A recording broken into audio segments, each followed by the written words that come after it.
I'm just going to talk a little bit about just kind of honestly what encompasses what you've heard so far, and just the demo in general. So one of the best things I'd recommend for my first thing is to have a proper mindset before you start. And that way, that mindset will carry on into your demo.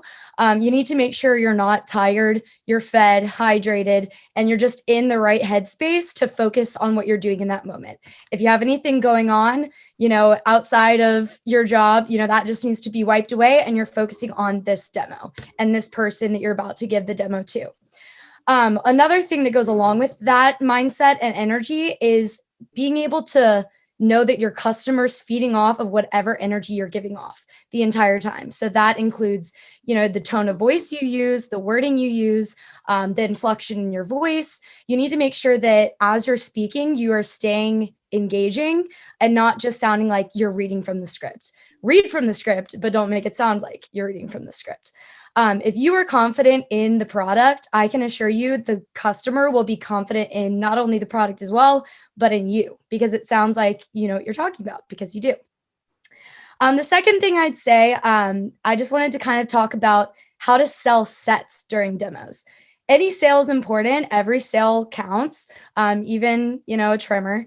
But selling big sets is also a really great goal to have.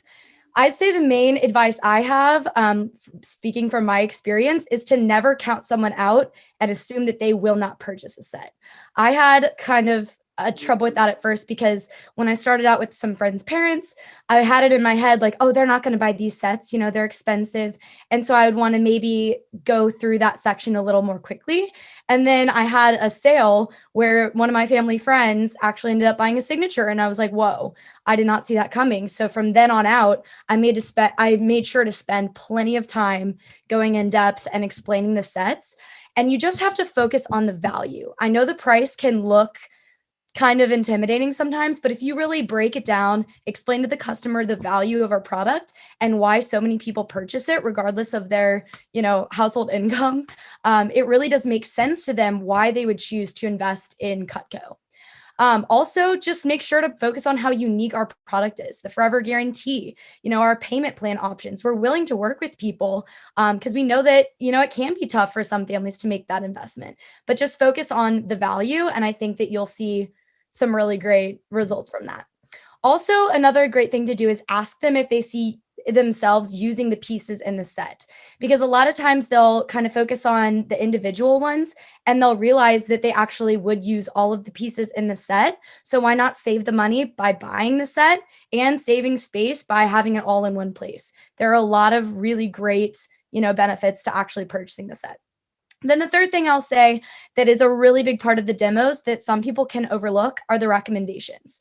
Yes, the sales are incredibly, incredibly important, clearly, but whether you make a sale or not, you need to treat the recommendations as if it's just as important as making a sale, because those recs are what will get you sales later down the line.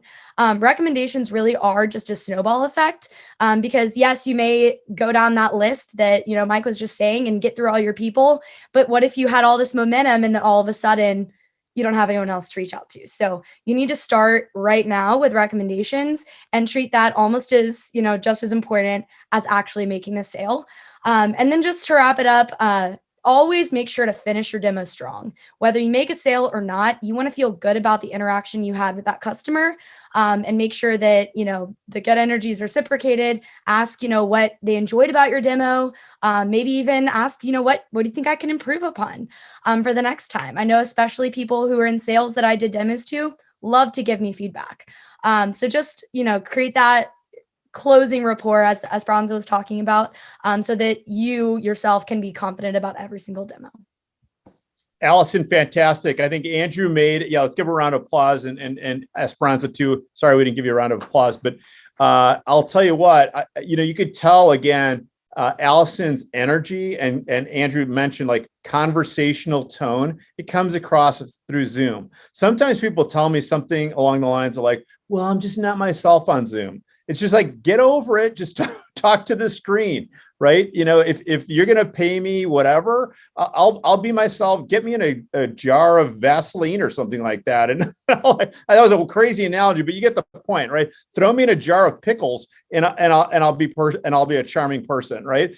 Your job, again, think about how this is going to help you later in life, right? Think about you meet that person. I remember when I met my wife, I remember meeting her. I had dinner with her and I was like, this woman's amazing. She's like smart. She runs her own business. She's, a consultant at like high end like businesses. I was like, shit, I got to make a really good impression on her, right? And my selling Cutco really helped a lot. And we've been married now since 2007. I never know how many years that is, but you get the point. It really matters like how you are. The other thing I'll mention though, just really quickly, every once in a while, someone will give you, I'm going to call it advice on selling Cutco. Even though they're in sales, they might not know what they're talking about relative to this job. So just always if you get advice, measure it up, hey, mention your manager. Hey, thank you, by the way. Hey, by the way, my manager said this, right? Once I had a customer tell me something totally wacky and crazy, and I ran up by my manager. He's like, yeah, you'd never sell Cutco if you did that.